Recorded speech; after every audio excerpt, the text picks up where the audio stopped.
أعوذ بالله من الشيطان الرجيم. بسم الله الرحمن الرحيم.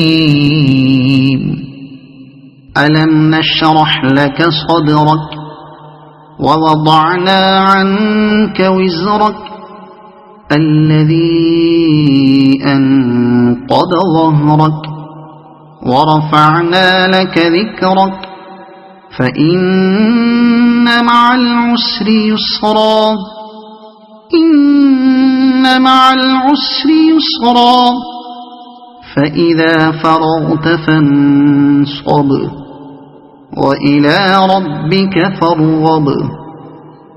صدق الله العظيم.